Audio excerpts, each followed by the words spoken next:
চট্টগ্রামের জঙ্গল সলিমপুরে র্যাবের ওপর সন্ত্রাসীদের হামলা, প্রকাশ্যে গুলি করে কর্মকর্তাকে হত্যা, আশঙ্কাজনক ৩ জন। সিএমএইচ এর সাঁড়াশি অভিযানে যৌথ বাহিনী। সুষ্ঠু নির্বাচন আয়োজনে ইসির প্রতি আস্থা রাখতে চায় বিএনপি, উদার গণতান্ত্রিক বাংলাদেশ গড়ার শপথ। জিয়াউর রহমানের জন্মবার্ষিকীতে শ্রদ্ধা।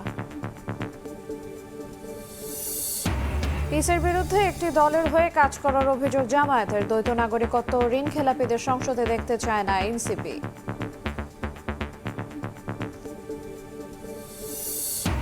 গণভোটে হ্যাঁ দিলে শোষণ নিপীড়ন মুক্ত হবে বাংলাদেশ, ইচ্ছেমতো বদলানো যাবে না সংবিধান, স্বাধীন হবে বিচার ব্যবস্থা, জাতির উদ্দেশ্যে প্রধান উপদেষ্টা। এবং ভোট ঘিরে পশ্চিমা কূটনীতিকদের তৎপরতা, বিএনপি চেয়ারম্যানের সঙ্গে মার্কিন রাষ্ট্রদূত, ইইউ সহ 11 দেশের কূটনীতিকের সাক্ষাৎ, দ্বিপাক্ষিক বিষয়ে আলোচনা।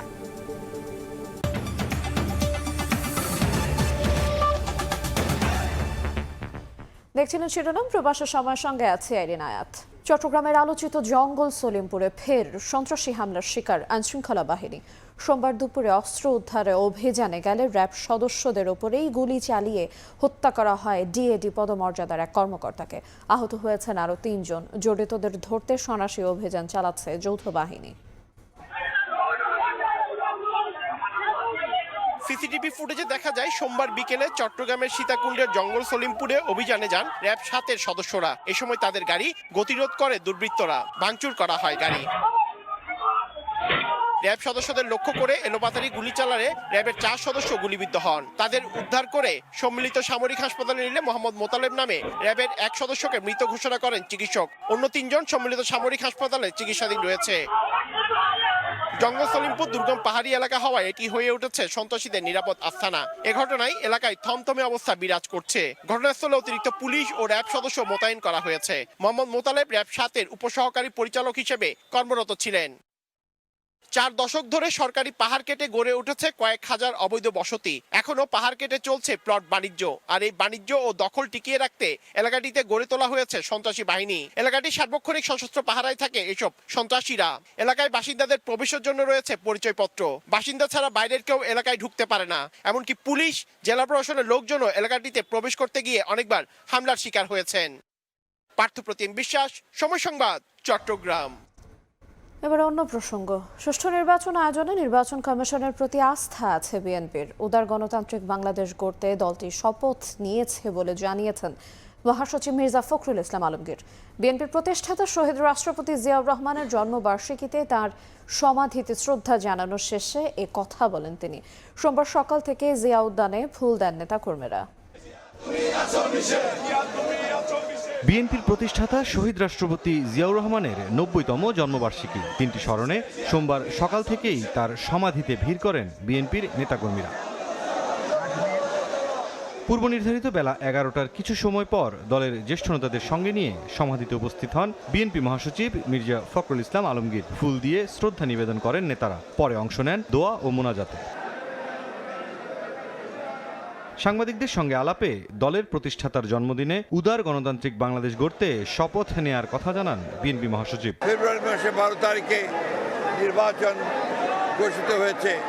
একটা ছাত্র গণতার অভ্যুত্থানের মধ্য দিয়ে যখন ফ্যাসিস্ট হাসিনা পালিয়ে গেছে, তখন আবার নতুন করে একটা ধ্বংসপ্রাপ্ত অর্থনীতির বাংলাদেশকে গড়ে তোলার জন্য, গণতন্ত্রকে প্রাতিষ্ঠানিক রূপ দেওয়ার জন্য আমরা আজকে এখানে শপথ নিয়েছি। এবং এই শপথের মধ্য দিয়ে বাংলাদেশ জাতীয়তাবাদী দল ও সমস্ত অঙ্গ সংগঠন বাংলাদেশে শহীদ জিয়ার যে আদর্শ, সে আদর্শকে এখানে বাস্তবায়িত করবে। এই শপথ আমরা আজকে এখানে নিয়েছি। এক প্রশ্নের জবাবে সফল নির্বাচন আয়োজনে কমিশনের প্রতি বিএনপির আস্থার কথাও জানান মির্জা ফখরুল। নির্বাচন কমিশনের যখন বাছাই হয় তখন কিছু সমস্যা থাকে, এটা নতুন কোনো ব্যাপার না। আমরা এখন পর্যন্ত নির্বাচন কমিশনকে দেখেছি যে মোটামুটিভাবে তারা যোগ্যতার সঙ্গেই কাজ করছে। আমাদের যে সমস্যাগুলো একটা আমরা মনে করেছি, সেগুলো আমরা গতকাল তার সামনে তুলে ধরেছি এবং আমরা বিশ্বাস করি যে নির্বাচন কমিশন যোগ্যতার সঙ্গে এই নির্বাচন পরিচালনা করতে সক্ষম হবে। এদিকে জিয়াউর রহমানের সমাধিতে শ্রদ্ধা জানাতে নেতাকর্মীদের ঢল বাড়ে বেলা বাড়ার সঙ্গে সঙ্গে। মুরসালিন হক জুনায়েদ, সময় সংবাদ, ঢাকা। ইসির বিরুদ্ধে একটি দলের প্রতি পক্ষপাতিত্বের অভিযোগ তুলেছে জামায়াত। বিগত দিনের মতো পাতানো নির্বাচন মানবে না বলেও হুঁশিয়ারি দিয়েছেন দলটির নায়েবে আমির সৈয়দ আবদুল্লাহ মোহাম্মদ তাহের। এদিকে ইসলামী আন্দোলনের সাড়া না পাওয়ায় দলটির জন্য ফাঁকা রাখা ৪৭ আসনে কাল প্রার্থী ঘোষণা করবে ১০ দল। ইসলামী আন্দোলন বাংলাদেশের জন্য ফাঁকা রাখা ৪৭টি আসনের বিষয়ে সিদ্ধান্ত নিতে সোমবার দুপুরে কেন্দ্রীয় কার্যালয়ে বৈঠকে বসে জামায়াত ইসলামী। অংশ নেন ১০ দলের লিয়াজো কমিটির নেতারাও। বৈঠকের ফাঁকে নেতারা জানান, খালি রাখা আসনগুলোর ব্যাপারে আনুষ্ঠানিক সিদ্ধান্ত জানানো হবে মঙ্গলবার। আসন বন্টনে গুরুত্ব দেওয়া হবে তৃণমূলে দলগুলোর নিজ নিজ অবস্থান। আজকে কালকের মধ্যে সমাধান করতে হবে, মূলত আলোচনাটা আজকের মধ্যে শেষ করতে হবে। এদিন বিকেলে সাংবাদিকদের সঙ্গে মতবিনিময় করেন জামায়াতের নায়েবে আমির সৈয়দ আবদুল্লাহ মোহাম্মদ তাহের। জানান, ইসলামী আন্দোলনের জোটে থাকার ব্যাপারে শেষ পর্যন্ত আন্তরিক ছিলেন তারা। তারা একটা সংখ্যা চাইছে, আমরা এটা অনেক বেশি মনে হয়েছে আমাদের কাছে। তারপরেও আমরা ম্যাক্সিমাম সিট আমরা ফিক্স আপ করেছি এবং সেক্ষেত্রে ওনারা কোন কোন আসন এই নাম্বারের ভিতরে এটা ফিক্স আপ হয়েছে। আমরা তো ধরে নিয়েছিলাম যে ইটস শর্ট। জামায়াতের অন্যতম এই শীর্ষ নেতা জানান, বিগত দিনের মতো কোনো পাতানো নির্বাচন হতে দেবে না জনগণ। ইলেকশন কমিশনের ভূমিকা আমরা শুরু থেকে বলেছি এ বিট বায়াসড, এবং তারা বিশেষ দলের পারপাস সার্ভ করার জন্য চেষ্টা করছে। আর একটা ইমব্যালেন্স ইলেকশনকে বা 2008-এর ইলেকশনকে এখানে জনগণ মেনে নেবে না। ছাত্রদলের নির্বাচন কমিশন ঘেরাওকে ধ্বংসাত্মক কার্যক্রম বলে অভিযোগ করেন মোহাম্মদ তাহের। ছাত্রদলের আন্দোলনটা হচ্ছে নেগেটিভ, ধ্বংসাত্মক। শফিক মুন্সি, সময় সংবাদ, ঢাকা। বিএনপির চাপে নির্বাচন কমিশন ঋণ খেলাপি ও দ্বৈত নাগরিকত্বধারী প্রার্থীদের পক্ষে রায় দিয়েছে বলে অভিযোগ করেছেন এনসিপি আহ্বায়ক নাহিদ ইসলাম। এমন আচরণ চলতে থাকলে মাঠে নামার হুঁশিয়ারি দেন তিনি। প্রধান উপদেষ্টার সঙ্গে সাক্ষাৎ শেষে তিনি কথা বলেন। নির্বাচনের সার্বিক পরিস্থিতি নিয়ে আলোচনার জন্য বিএনপি জামায়াতের পর এবার প্রধান উপদেষ্টার সঙ্গে বৈঠক করেছে জাতীয় নাগরিক পার্টি এনসিপি। সোমবার বিকেলে বৈঠক শেষে দলের মুখপাত্র আসিফ মাহমুদ সজীব ভুঁইয়া অভিযোগ করেন, নির্বাচন কমিশন এবং রিটার্নিং কর্মকর্তাদের যোগ সাজশে এনসিপিকে হেয় করতে নাহিদ ইসলাম ও নাসির উদ্দিন পাটোয়ারিকে শোকজ করা হয়েছে। এটি প্রত্যাহার করে কারণ ব্যাখ্যার দাবি জানান তিনি। আমরা পুরো নির্বাচন কাঠামোর প্রশাসনিক যে কাঠামো আছে সেটার একেবারে ইসি থেকে মাঠ পর্যায় পর্যন্ত এক ধরনের একপাক্ষিক পক্ষপাতদুষ্ট আচরণ দেখতে পাচ্ছি। দলের আহ্বায়ক নাহিদ ইসলাম দাবি করেন, বিএনপির চাপে দ্বৈত নাগরিকত্ব ও ঋণ খেলাপিদের বিরুদ্ধে ব্যবস্থা না নিয়ে বৈধ প্রার্থী হিসেবে ঘোষণা করেছে ইসি। এতে সাংবিধানিক প্রতিষ্ঠানটির নিরপেক্ষতা নিয়ে প্রশ্ন উঠেছে। আইনের ফাঁকফোকর দিয়ে, সংবিধানের ভুল ব্যাখ্যা দিয়ে কিভাবে ইলেকশন করতে দেওয়া যায় সেই চেষ্টা তারা করেছে, এবং এই চেষ্টাটা খুবই স্পষ্ট, তারা করেছে বিএনপির চাপে। ঋণ খেলাপি ও দ্বৈত নাগরিকদের সংসদে নেয়া তারেক রহমানের পরিকল্পনার কোনো অংশ কিনা তা স্পষ্ট করার আহ্বানও জানান নাহিদ ইসলাম। দ্বৈত নাগরিকত্ব এবং ঋণ খেলাপি যারা রয়েছে, আমরা চাই না এই নির্বাচনে তারা অংশগ্রহণ করুক। আগামীর বাংলাদেশ, আগামীর সংসদে আমরা কোনো ঋণ খেলাপিদের এই সংসদে দেখতে চাই না। নির্বাচন কমিশন কোনো দলের পক্ষে প্রভাবিত হলে 10 দলীয় জোট মাঠে নামার হুঁশিয়ারি দেন নাহিদ ইসলাম। অলরেডি গণভোটের প্রচারণা করছি। কমিশন পাতানো নির্বাচন করার চেষ্টা করলে তা প্রতিহতের হুঁশিয়ারি দেন এনসিপির আহ্বায়ক। এটা এবার সফল হবে না, এবার 91-এর মতো ইলেকশন হবে। সানবীর রূপল, সময় সংবাদ, ঢাকা। বৈষম্য, শোষণ আর নিপীড়ন এসব থেকে দেশকে মুক্ত করতে গণভোটে হ্যাঁতে সিল দেওয়ার আহ্বান জানিয়েছেন প্রধান উপদেষ্টা ডক্টর মোহাম্মদ ইউনূস। সোমবার সন্ধ্যায় গণভোটের প্রচারণার অংশ হিসেবে হ্যাঁ ভোটের পক্ষে ভিডিও বার্তা দেন তিনি। বলেন, গণ অভ্যুত্থানের মাধ্যমে যে কাঙ্ক্ষিত দেশ গড়ার সুযোগ এসেছে তার বাস্তবায়ন হবে ভোটে, গণভোটে হ্যাঁ বিজয়ের মাধ্যমে। ইচ্ছে মতো বদলানো যাবে না সংবিধান, বিচার ব্যবস্থা স্বাধীন হবে বলে উল্লেখ করেন প্রধান উপদেষ্টা। জুলাই গণ অভ্যুত্থান জাতির ইতিহাসে এক অসাধারণ অর্জন। এটি অপ্রত্যাশিতভাবে জাতির জীবনে গণতন্ত্র, ন্যায় বিচার ও মানুষের অধিকার প্রতিষ্ঠার সুযোগ এনে দিয়েছে। এই লক্ষ্যে আমরা এর মধ্যে বেশ কিছু সংস্কার করেছি। আরও গভীর ও সুদূর প্রসারী সংস্কারের জন্য দেশের সকল রাজনৈতিক দলের ঐকমত্যের ভিত্তিতে জুলাই সনদ প্রণয়ন করেছে। এই জুলাই সনদ বাস্তবায়নের জন্য আপনাদের সম্মতি প্রয়োজন। এর জন্য গণভোটের আয়োজন করা হয়েছে। এই গণভোটে অংশ নিন, সনদে আপনার সম্মতি দেন। আগামী 12ই ফেব্রুয়ারি জাতীয় সংসদ নির্বাচনের দিনেই অনুষ্ঠিত হবে গণভোট। গণভোটে আপনি হ্যাঁ ভোট দিলে বৈষম্য, শোষণ আর নিপীড়ন থেকে মুক্ত হবে বাংলাদেশ। গণভোট প্রচারণা শুধু সরকারের নয়, সবার দায়িত্ব এটা প্রচার করার। 22 জানুয়ারি থেকে প্রার্থীরা নিজেদের পাশাপাশি গণভোটে প্রচারণা করবেন বলে আশা সড়ক উপদেষ্টা মোহাম্মদ ফাউজুল কবির খানের। অন্তর্বর্তী সরকারের উদ্যোগে বৈদেশিক রিজার্ভ $18 বিলিয়ন থেকে এখন $32 বিলিয়ন পৌঁছেছে জানান অর্থ উপদেষ্টা। গণভোটের প্রচারণায় অংশ নিয়ে উপদেষ্টারা এসব কথা বলেন। দেশের বিভিন্ন জায়গায় চলছে গণভোটের পক্ষে প্রচার। চাঁদপুর শহরের হাসান আলী স্কুল মাঠে হ্যাঁ ভোটের পক্ষে প্রচারে অংশ নেন অর্থ উপদেষ্টা ডক্টর সালেউদ্দিন আহমেদ। আমরা চাচ্ছি যে সবার এরকম উদ্বুদ্ধ করা, সবাই যেন মানুষের জন্য কথা বলে, মানুষের জন্য কাজ করে, শুধু কথা বলে না। এই জন্য হাঁটা আমরা চাচ্ছি। টাঙ্গাইলে ভোটের গাড়ি উদ্বোধন করে জ্বালানি ও খনিজ সম্পদ উপদেষ্টা বলেন, গণভোটের প্রচার শুধু সরকারের নয়, সবার দায়িত্ব। সব রাজনৈতিক দল আমাদেরকে আশ্বস্ত করেছেন প্রার্থীদের নির্বাচনী প্রচারণার পাশাপাশি তারা গণভোটের জন্য প্রচারণা করবেন। কিশোরগঞ্জের শিল্প উপদেষ্টা আদিলুর রহমান খান বলেন, বাংলাদেশের পরিবর্তনের জন্য যে জুলাই সনদ হয়েছে তা বাস্তবায়নের জন্যই গণভোট। যারা জুলাইয়ের গণঅভ্যুত্থানের বিপক্ষের শক্তি, তারা এটা নিয়ে কিছু ভাবতে পারে, প্রশ্ন করতে পারে। বাংলাদেশের জনগণ জুলাইয়ের কাফেলায়, তাই বাংলাদেশ গণঅভ্যুত্থানের পক্ষে অবস্থান নিয়েছে। গণঅভ্যুত্থানে হ্যাঁ ভোট দিয়ে সেই অবস্থান পরিষ্কার করবে। বগুড়ায় মতবিনিময় সভায় বৈষম্য নিপীড়ন দূর করতে হ্যাঁ ভোট দেওয়ার আহ্বান জানান আইন উপদেষ্টা ডক্টর আসিফ নজরুল। আপনি যদি চান এই দেশ থেকে বৈষম্য দূর হোক, নিপীড়ন দূর হোক, অবিচার দূর হোক, দুর্নীতি দূর হোক, তাহলে আপনি হ্যাঁ ভোট দিবেন। রংপুরে গণভোটের মাধ্যমে ক্ষমতার ভারসাম্য প্রতিষ্ঠায় জোর দেন পানি সম্পদ উপদেষ্টা। ক্ষমতাটা জনগণের দিকে চলে আসবে আর প্রশাসন সেবা করবে এবং জবাবদিহিতা করবে। ময়মনসিংহে প্রধান উপদেষ্টার বিশেষ সহকারী আলী রিয়াজ বলেন, গণভোটে হ্যাঁ ভোটের প্রচারে প্রজাতন্ত্রের কর্মচারীদের কোনো আইনগত বাধা নেই, আর গণভোট নিয়ে অপপ্রচারকে জাতির সঙ্গে প্রতারণা বলে মন্তব্য করেন বাণিজ্য উপদেষ্টা। প্রজাতন্ত্রের কর্মচারীরা অবশ্যই হ্যাঁ ভোটে পক্ষে প্রচার করতে পারে। আমাদের ব্যবস্থাতে শুধু জনসচেতনতা তৈরি করা এবং যে অসত্য প্রচারণাগুলো চালাচ্ছে তার সত্য অবস্থানটা তুলে ধরা। পাবনায় মতবিনিময় সভায় স্বাস্থ্য উপদেষ্টা বলেন, দেশকে পরিবর্তনে গণভোটের সুযোগ হারালে আক্ষেপ করতে হবে। খাদিজা স্বপ্না, সময় সংবাদ। ফেস ডিটেক্টর থাকায় পোস্টাল ব্যালটে অনিয়মের সুযোগ নেই, এ নিয়ে বিভ্রান্ত না হওয়ার পরামর্শ দিয়েছে নির্বাচন কমিশন। রাজনৈতিক দলগুলোর অভিযোগ খতিয়ে দেখা হচ্ছে বলেও জানিয়েছে ইসি। এদিকে 2 থেকে 3 ফেব্রুয়ারি মাঠ পর্যায়ে বিতরণ করা হবে ব্যালট সহ নির্বাচনী সরঞ্জাম।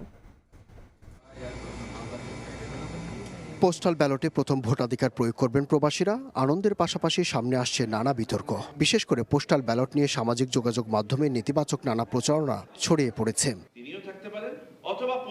নির্বাচন কমিশন অডিটোরিয়ামে জাতীয় সংসদ নির্বাচনের পোস্টাল ব্যালট কিভাবে গণনা করা হবে তা নিয়ে প্রিজাইডিং অফিসারদের প্রশিক্ষণের আয়োজন করে কমিশন। সেখানে উঠে আসে পোস্টাল ব্যালটের সমস্যা ও সম্ভাবনার কথা।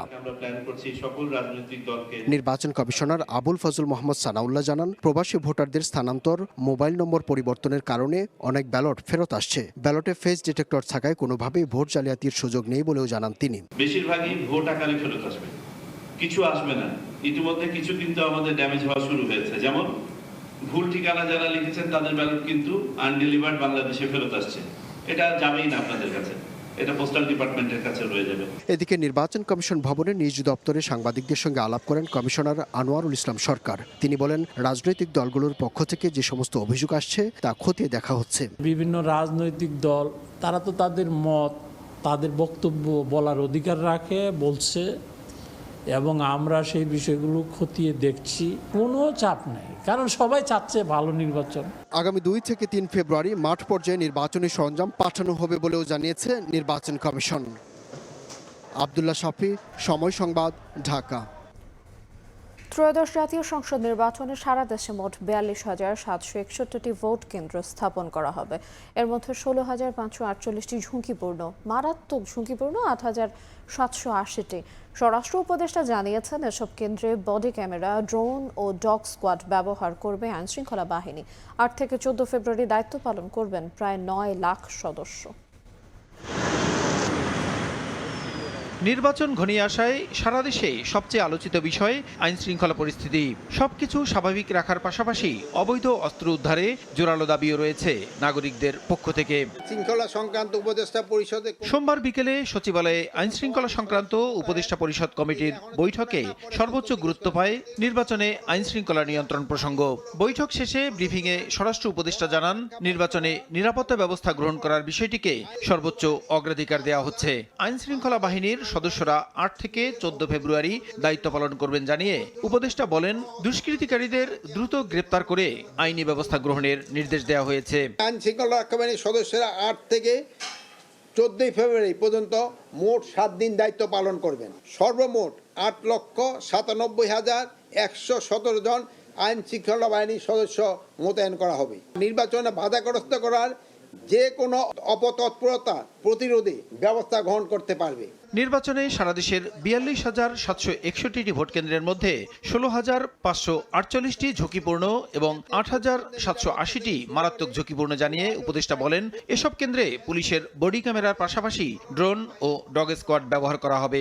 অধিক গুরুত্বপূর্ণ ভোট কেন্দ্র থাকবে ৮,৭৮০টি, গুরুত্বপূর্ণ ভোট কেন্দ্র ১৬,৫৪৮টি। পুলিশ সদস্য কর্তৃক অধিক গুরুত্বপূর্ণ এবং গুরুত্বপূর্ণ ভোট কেন্দ্রে ২৫,০০০ বডি ওর্ন ক্যামেরা ব্যবহার করবে।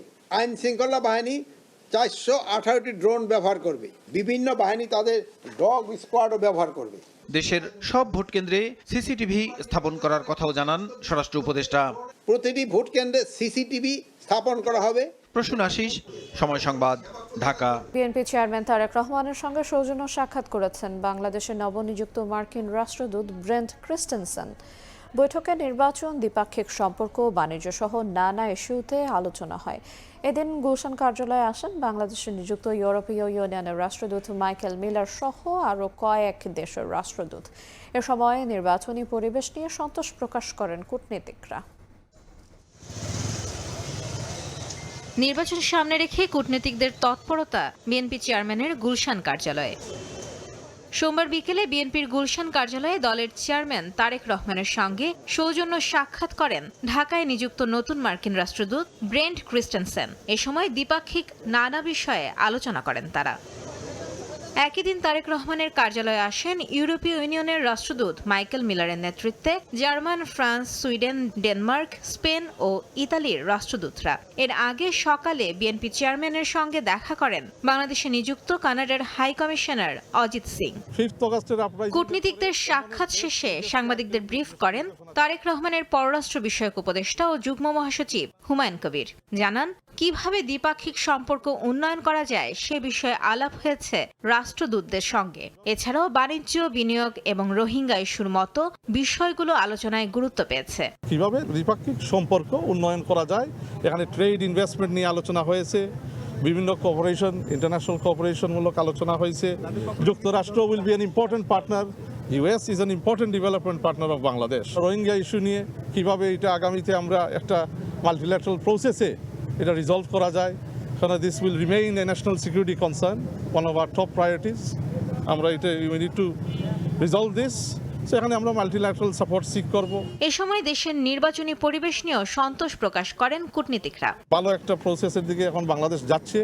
সো ইন টার্মস অফ যেভাবে বাংলাদেশের মানুষ এখন নির্বাচন নিয়ে এক্সাইটেড, তারও এক্সাইটেড যে একটা ডেমোক্রেটিক ট্রানজিশন এখন হবে প্রায় 17 বছর পরে।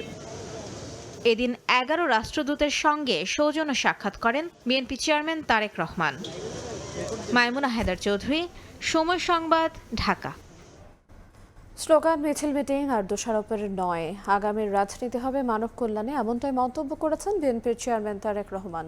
এর আগে অধিকার বঞ্চিত যশোরের শিশু আফিয়াকে প্রতিশ্রুত নতুন ঘর হস্তান্তর করেন তিনি। নতুন ঘর পেয়ে খুশি আফিয়া ও তার মা।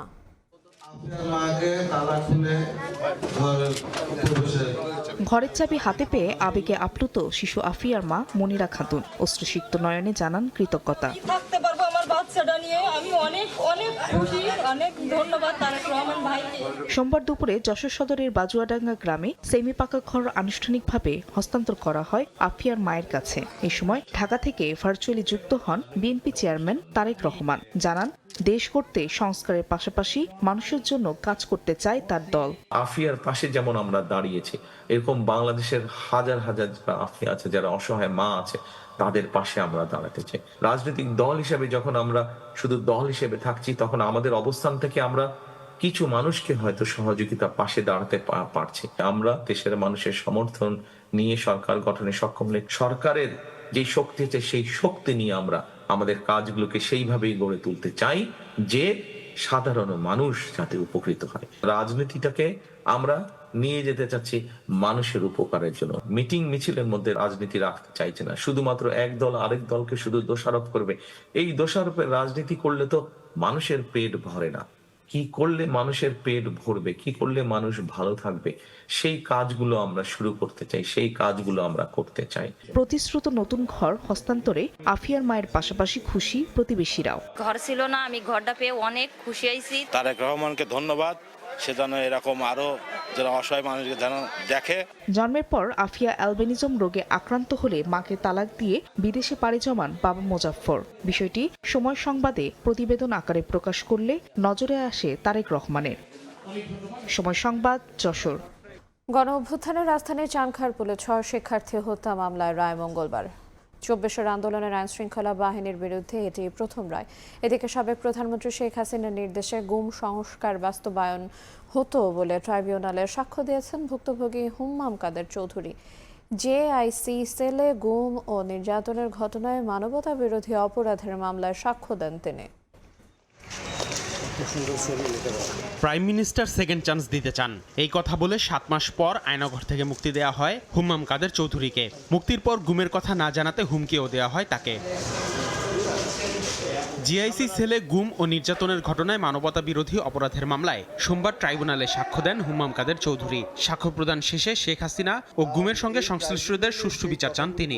যেই ব্যক্তিরা আদেশ দিয়েছিলেন, যারা হুকুমদাতা ছিলেন এই গুম ঘটনার সাথে, তাদের নামও প্রকাশ করা হয়েছে এবং তার সাথে সাথে ন্যায় বিচারের জন্য আমি আবেদন করে এসেছি। সোমবার সকালে জুলাই গণঅভ্যুত্থানে নারায়ণগঞ্জের 10 জনকে হত্যা মামলায় সাবেক এমপি শামীম ওসমান সহ 12 জনের বিরুদ্ধে গ্রেফতারি পরোয়ানা জারি করেন আন্তর্জাতিক অপরাধ ট্রাইব্যুনাল। অস্ত্র ব্যবহার করে নারায়ণগঞ্জে হত্যাযজ্ঞ চালিয়েছেন। নারায়ণগঞ্জ শেষ করে উনি সিদ্ধিরগঞ্জে গিয়েছেন। সিদ্ধিরগঞ্জ শেষ করে উনি চিটাগং রোড খালি করেছেন এবং নিজে বলছেন যে আমার হাতে অস্ত্রের ছবি দেখলে নেতৃত্ব অর্থাৎ সাবেক প্রধানমন্ত্রী শেখ হাসিনা যেন রাগ না করে, তার অ্যাপ্রুভাল উনি ওবায়দুল কাদের সাহেবের কাছ থেকে নিয়েছেন। এদিকে জুলাই আগস্ট আন্দোলনে রাজধানীর চানখারপুলে 6 শিক্ষার্থী হত্যা মামলার রায় মঙ্গলবার। সাবেক ডিএমপি কমিশনার হাবিবুর রহমান সহ এই মামলায় অভিযুক্ত 8 পুলিশ সদস্যের সর্বোচ্চ শাস্তির প্রত্যাশা প্রসিকিউশনের। তাদের উপরে তাদের সুপিরিয়ররা আন্দোলনকারীদের উপর চাইনিজ রাইফেল ব্যবহার করে গুলি করতে প্রেশার ক্রিয়েট করে, গুলি করতে অস্বীকৃতি জানানোর পরে তাদেরকে কিভাবে গালাগালি করে, হুমকি দেয়। প্রসিকিউশন তাদের মামলা প্রমাণ করতে সক্ষম হয়েছে এবং প্রত্যেকেই এই আইনের সর্বোচ্চ শাস্তি মৃত্যুদণ্ড পাবে বলে প্রসিকিউশন প্রত্যাশা করে। পুলিশ সদস্য হিসেবে সরকারের আদেশ পালনে তারা বাধ্য ছিলেন বলে দাবি আসামি পক্ষের আইনজীবীর। এটি হবে জুলাই আগস্টের হত্যাযজ্ঞের মামলার দ্বিতীয় রায়। আসিফ মোহাম্মদ সিয়াম, সময় সংবাদ, ঢাকা। দ্বাদশ সংসদ নির্বাচনে এমপি পদে দলীয় মনোনয়ন পাইয়ে দিতে প্রায় 2 কোটি টাকা ঘুষ লেনদেনের অপরাধে জাতীয় পার্টির সাবেক মহাসচিব মশিউর রহমান রাঙ্গা ও কুড়িগ্রাম 2 আসনের সাবেক এমপি পনির উদ্দিন আহমেদের বিরুদ্ধে মামলা করেছে দুদক। এছাড়াও সাবেক গৃহায়ন ও গণপূর্ত প্রতিমন্ত্রী শরীফ আহমেদের বিরুদ্ধে চার্জশিট দিয়েছে সংস্থাটি। সোমবার এক প্রেস ব্রিফিংয়ে এই বিষয়ে বিস্তারিত জানান দুদক মহাপরিচালক। 14, 18 ও 24-এর নির্বাচন নিয়ে রয়েছে অনেক বিতর্ক। নানা অনিয়মের মধ্যে মনোনয়ন বাণিজ্য নিয়েও আছে বিস্তর অভিযোগ। এবার দ্বাদশ জাতীয় সংসদ নির্বাচনে মনোনয়ন বাণিজ্যের অভিযোগ উঠেছে সাবেক প্রতিমন্ত্রী ও জাতীয় পার্টির সাবেক মহাসচিব মশিউর রহমান রাঙ্গার বিরুদ্ধে। কুড়িগ্রাম 2 আসনের সাবেক এমপি পনির উদ্দিনকে মনোনয়ন পাইয়ে দিতে প্রায় 2 কোটি টাকা নেন তিনি। এমন অভিযোগে তাদের দুজনের নামে মামলা করেছে দুদক। ব্যবসায়িক সম্পর্ক না থাকা সত্ত্বেও অভিযোগ সংশ্লিষ্ট পনিরউদ্দিন আহমেদকে দ্বাদশ সংসদ নির্বাচনে অংশগ্রহণের জন্য সুযোগ তৈরি করে দিয়ে 1,70,00,000 টাকারও বেশি ঘুষ গ্রহণ এবং প্রদান এবং উক্ত টাকা স্থানান্তর, রূপান্তর এবং হস্তান্তর করার অপরাধ অনুসন্ধানকালে প্রমাণিত হয়েছে। এই কারণে তাদের উভয়ের বিরুদ্ধে মামলা রুজুর সিদ্ধান্ত গৃহীত হয়েছে।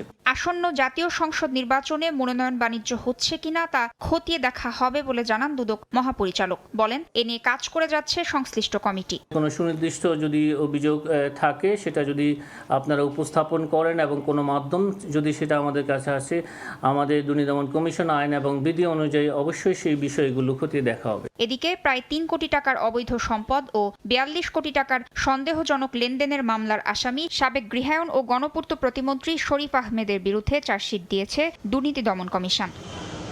তাসনিয়া নিশাত, মিম, সময় সংবাদ, ঢাকা। সিলেটের শাহজালাল বিজ্ঞান ও প্রযুক্তি বিশ্ববিদ্যালয় কেন্দ্রীয় ছাত্র সংসদ ও হল সংসদ নির্বাচন 4 সপ্তাহের জন্য স্থগিত রাখার আদেশ দিয়েছেন হাইকোর্ট। এটি প্রহসনের রায় বলে মন্তব্য করেছেন শিক্ষার্থীরা। প্রতিবাদে উপাচার্যের কার্যালয়ে তালা দিয়ে ক্যাম্পাসে কমপ্লিট শাটডাউন কর্মসূচি ঘোষণা করেন তারা।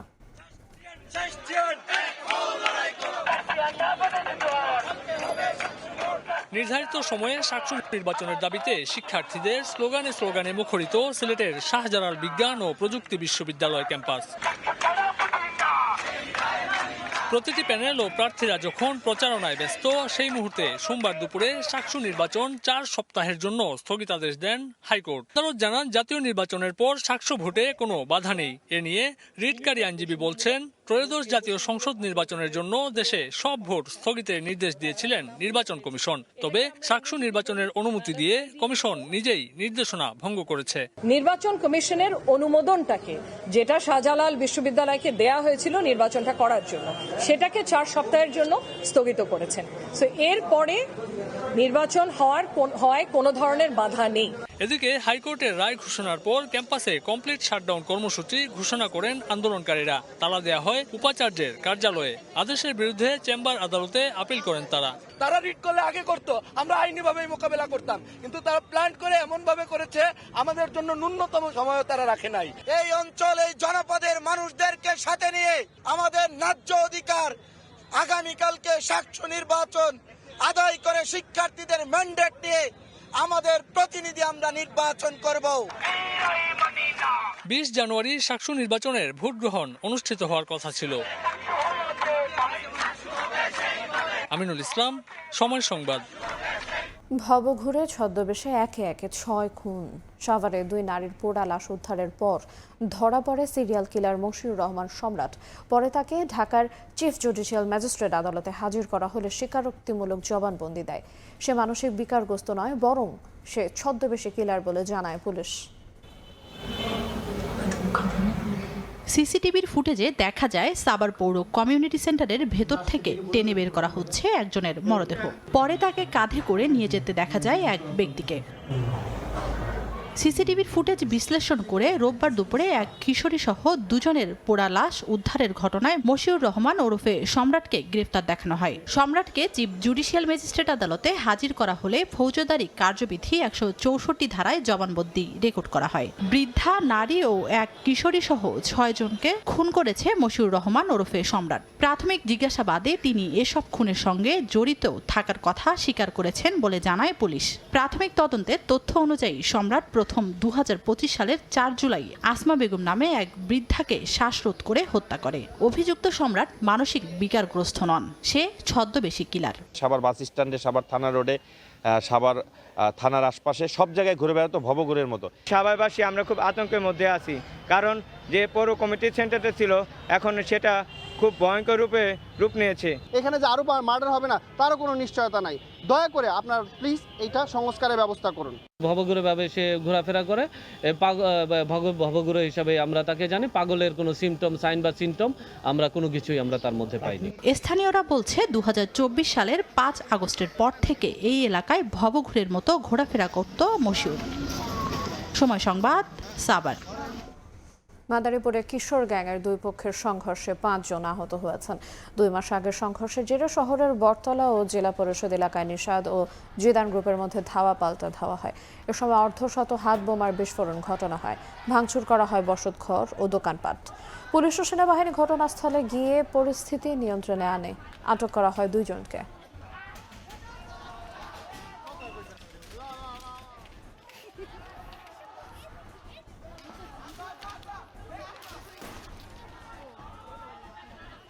নির্দিষ্ট রুটের অভাব, স্টপেজ এবং আধুনিক টিকিটিং ব্যবস্থা না থাকায় যানজট, দুর্ঘটনা, যাত্রী হয়রানি বেড়েই চলেছে রাজধানীতে। তাই প্রতিদিনের যাতায়াতের শৃঙ্খলা ফেরাতে ই-টিকিটিং ও কাউন্টার পদ্ধতিতে গাড়ি চলাচলের সিদ্ধান্ত নিয়েছে ঢাকা সড়ক পরিবহন মালিক সমিতি। সোমবার রাজধানীর রেডিসন ব্লু হোটেলে আয়োজিত সংবাদ সম্মেলনে এই সিদ্ধান্তের কথা জানানো হয়। রাজধানীর ঢাকার যানজট কমাতে এবং গণপরিবহনের নৈরাজ্য বন্ধে নানা টোটকা ব্যবহার করা হয় বিভিন্ন সময়ে। নতুন নতুন পদ্ধতি, প্রকল্প হাতে নেওয়া হয়, কিন্তু কাজের কাজ কিছুই হয়নি এবং এটা বাস্তবায়নের জন্য এবার গণপরিবহনের শৃঙ্খলা আনতে ই-টিকিটিং ও কাউন্টার পদ্ধতিতে গাড়ি চলাচলের সিদ্ধান্ত নিয়েছে ঢাকা সড়ক পরিবহন মালিক সমিতি। স্ব রুটের পরিবহন কোম্পানির সঙ্গে আরবান টেক লিমিটেড চুক্তিবদ্ধ হয়ে এ কার্যক্রম বাস্তবায়ন করবে। ঢাকার সব রুটের যাত্রীরা অ্যাপস অথবা নির্ধারিত ডিভাইসের মাধ্যমে টিকিট সংগ্রহ করে যাতায়াত করতে পারবেন। তাতে গুনতে হবে না বাড়তি ভাড়া। Urban move tech limited Dhaka পরিবহন মালিক সমিতির সাধারণ সম্পাদক বলেন, যাত্রী হয়রানি কমাতে এবং ভাড়া নৈরাজ্য বন্ধ করতেই এই উদ্যোগ নেওয়া হয়েছে। ফ্যাসিস্ট সরকার যাত্রী, দেশের জনগণের কল্যাণে কোনো কাজ না করে এই সেক্টরকে দলীয় অঙ্গ সংগঠনের মতো ব্যবহার করে বিশৃঙ্খল ও অসহনীয় করে তুলেছিল। ই-টিকিটিং ব্যবস্থাপনায় স্ব রুটে পরিবহন কোম্পানির সাথে আরবান মুভ টেক লিমিটেড চুক্তিবদ্ধ হইয়া পরিচালনার জন্য সার্বিক দায়িত্ব গ্রহণ করিয়াছেন। আগামী 1 সপ্তাহের মধ্যে এই কার্যক্রম চালু করা হইবে। আইন শৃঙ্খলা বাহিনীর পক্ষ থেকেও এই উদ্যোগে সহযোগিতার আশ্বাস দেওয়া হয়। আমরা হয়তো ইনিশিয়ালি ক্যাশলেস টিকিট সিস্টেম কম হবে, যেহেতু আমাদের লোকজন ডিজিটালাইজেশন এখনো পুরোপুরি হয় নাই। ভবিষ্যতে এটা পুরোপুরি ডিজিটালাইজেশন থাকবে। এখানে যদি কোনো কিছু ব্যত্যয় হয়, সেই ব্যত্যয় যাতে না হয় আমরা ডিএমপি, ট্রাফিক সহ অন্যান্য সংস্থা সহযোগিতার হাত বাড়িয়ে দিব। এর আগে 2025-এর ফেব্রুয়ারিতে কাউন্টার ভিত্তিক বাস পরিষেবা চালু করলেও কয়েক মাসের ব্যবধানেই সেই প্রকল্প মুখ থুবড়ে পড়ে। ই-টিকিটিং ও কাউন্টার পদ্ধতি কতদিন টেকসই হয় সেটি হয়তো সময় বলে দিবে। ফারিয়া ফারুকি, সময় সংবাদ, ঢাকা। আইএমএফের সহায়তা ছাড়াই ভালো করছে বাংলাদেশের অর্থনীতি। আগামীতে ভালো ঋণ গ্রহীতাদের সুদ হার 11% নামিয়ে আনার লক্ষ্যে কাজ করছে বাংলাদেশ ব্যাংক। এমসিসিআই ও পিআরআই আয়োজিত রাজধানীর গুলশানে পারচেজ ম্যানেজার্স ইন্ডেক্স PMI সেমিনারে এমন মন্তব্য করেন বাংলাদেশ ব্যাংকের গভর্নর আহসান এইচ মনসুর। এ সময় তিনি বলেন, প্রাইভেট সেক্টরকে সর্বোচ্চ পলিসি সাপোর্ট দিতে প্রস্তুত বাংলাদেশ ব্যাংক। বলেন, মুদ্রা বাজার কঠিন সময় পার করছে, লাখ লাখ কোটি টাকা পাচার হয়েছে, যে কারণে ব্যাংকগুলো এখন আমানতকারীদের অর্থ ফেরত দিতে হিমশিম খাচ্ছে।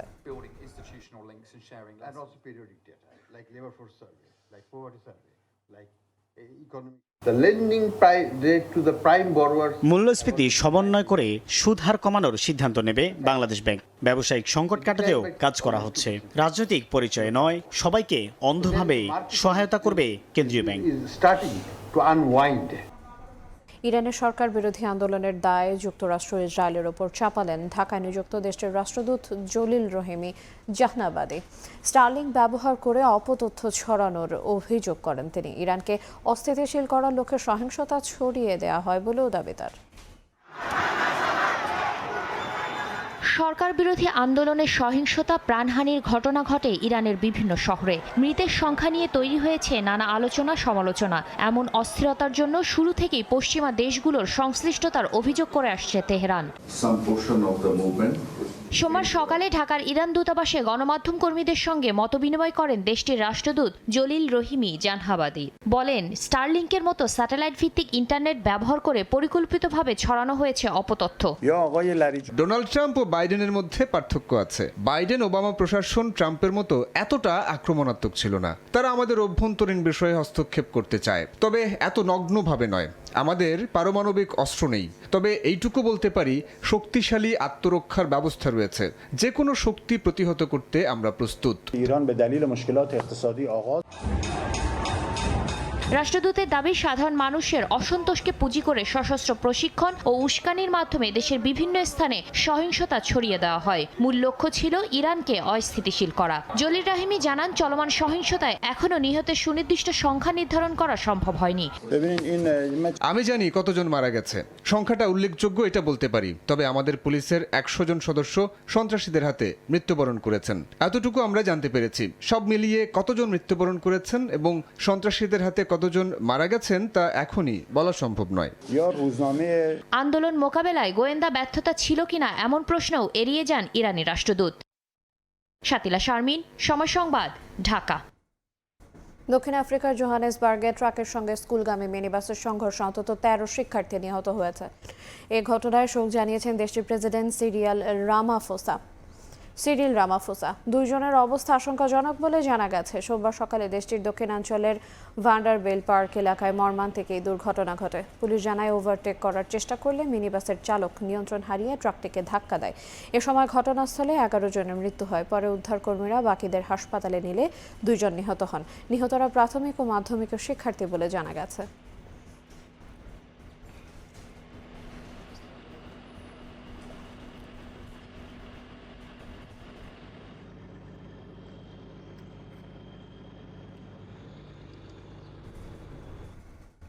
কোনো প্রার্থী 50% বেশি ভোট না পাওয়ায় দ্বিতীয় দফায় গড়াচ্ছে পর্তুগালের প্রেসিডেন্ট নির্বাচন। প্রথম দফায় 30% বেশি ভোট নিয়ে জয়ী হয়েছেন সোশ্যালিস্ট সমর্থিত প্রার্থী জোসে সেগুরো। 8 ফেব্রুয়ারি দ্বিতীয় দফার ভোটে তাকে লড়তে হবে কট্টর ডানপন্থী প্রার্থী আন্দ্রে ভেন্তুরার সঙ্গে। ডানপন্থী প্রার্থী দ্বিতীয় অবস্থানে থাকায় উদ্বেগে প্রবাসীরা। লিসবন থেকে তারিকুল হাসান আশিকের রিপোর্ট। 11তম প্রেসিডেন্ট নির্বাচনের ভোট গ্রহণ ঘিরে রোববার পর্তুগাল জুড়ে বেশ উৎসবমুখর পরিবেশ ছিল। সকালে ভোট কেন্দ্রগুলোয় ভোটার উপস্থিতি কম থাকলেও বেলা গড়ানোর সঙ্গে সঙ্গে তা বাড়তে থাকে। সকাল 8টায় ভোট গ্রহণ শুরু হলে ভোট দেন 11 জন প্রার্থীর সবাই। নিবন্ধিত ভোটারের 55% বেশি ভোটার ভোটাধিকার প্রয়োগ করলেও বাকিরা যাননি ভোট কেন্দ্রে।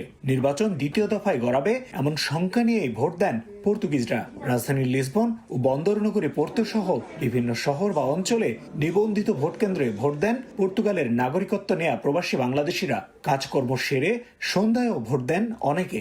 তাদের প্রত্যাশা, নতুন প্রেসিডেন্ট নির্বাচিত হওয়ার মাধ্যমে স্থিতিশীলতা ফিরবে পর্তুগালের রাজনীতিতে। আজকে খুব সুন্দর, মনোরম এবং সুন্দর শান্তিপূর্ণ পরিবেশে আমরা আজকে প্রেসিডেন্সিয়াল ভোটে অংশগ্রহণ করলাম। গত কয়েক বছর যাবতীয় পর্তুগালে আসলে রাজনৈতিক অস্থিতিশীলতা চলছিল এবং নতুন প্রেসিডেন্ট ইলেকশনের মাধ্যমে, প্রেসিডেন্ট নির্বাচিত হওয়ার মাধ্যমে আশা করি এই রাজনৈতিক অস্থিতিশীলতা থেকে আমরা মুক্তি পাবো এবং একটি সুন্দর পরিবেশ এবং একটি সুন্দর দেশ পাবো। ভোট গ্রহণ শেষ হয় স্থানীয় সময় সন্ধ্যা 7টায়।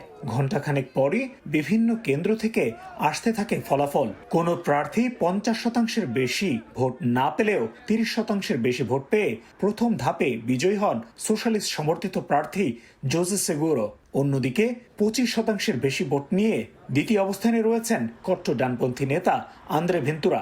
8 ফেব্রুয়ারিতে দ্বিতীয় দফার ভোটে এই দুজনের মধ্যে থেকে একজনকে প্রেসিডেন্ট হিসেবে নির্বাচিত করার সুযোগ পাবেন পর্তুগিজরা। তারিকুল হাসান আশিক, সময় সংবাদ, লিসবন, পর্তুগাল। যুক্তরাষ্ট্রের লস অ্যাঞ্জেলেসে বাংলাদেশের মহান স্বাধীনতা দিবস উদযাপনে প্রায় অর্ধ কোটি টাকার তহবিল সংগ্রহ করেছে Bangladesh Unity Federation of Los Angeles BAFLA. চলতি বছরের 25 ও 26 এপ্রিল অনুষ্ঠেয় 19তম বাংলাদেশ ডে প্যারেড এবং ফেস্টিভ্যাল সামনে রেখে ওই অর্থ সংগ্রহ করে সংগঠনটি। স্থানীয় সময় রবিবার ক্যালিফোর্নিয়ায় অনুষ্ঠিত সংগঠনটির সাপোর্ট অ্যান্ড অ্যাপ্রিসিয়েশন নাইট অনুষ্ঠানে ওই অর্থ সংগ্রহ করা হয়। অনুষ্ঠানে প্রতি বছরের মতো এবারও মহান স্বাধীনতা দিবসের আয়োজন আরও বর্ণাঢ্য করতে সবার সহযোগিতার আহ্বান জানিয়ে বক্তব্য দেন সংগঠনের সভাপতি রশনি আলম, সাধারণ সম্পাদক আঞ্জুমান আরা শিউলি, শিপার চৌধুরী, নজরুল আলম সহ বিভিন্ন রাজনৈতিক, সামাজিক, সাংস্কৃতিক সংগঠনের নেতৃবৃন্দ। পরে সাংস্কৃতিক অনুষ্ঠান ও নৈশভোজ হয়।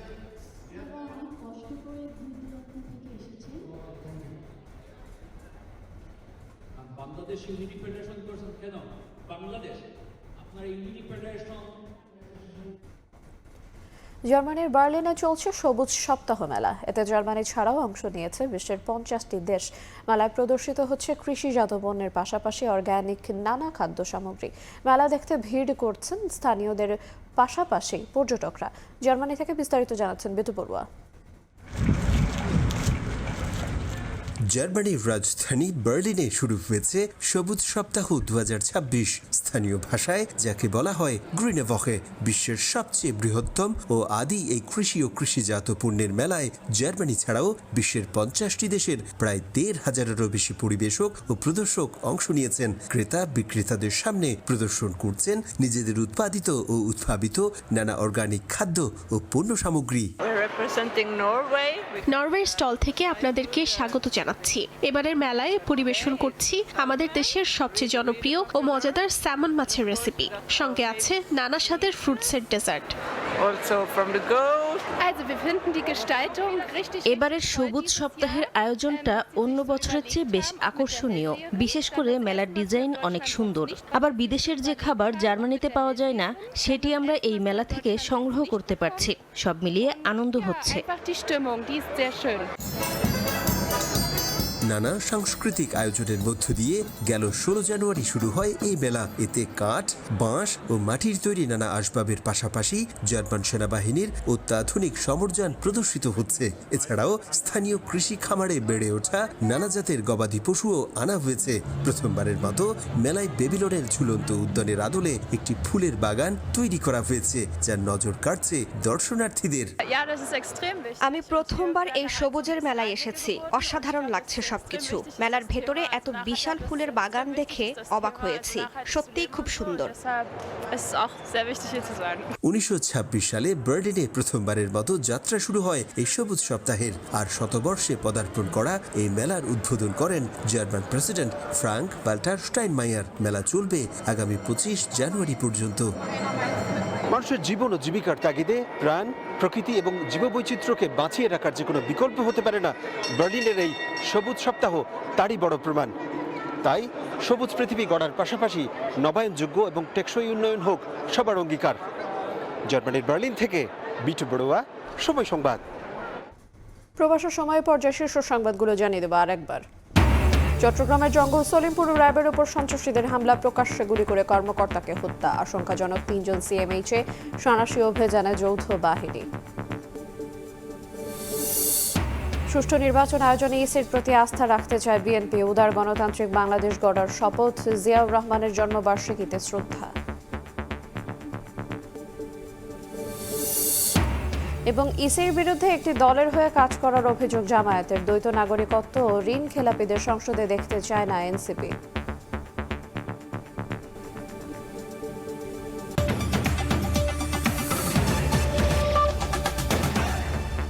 এই ছিল প্রবাসের সময়। সঙ্গে থাকুন সময়ের।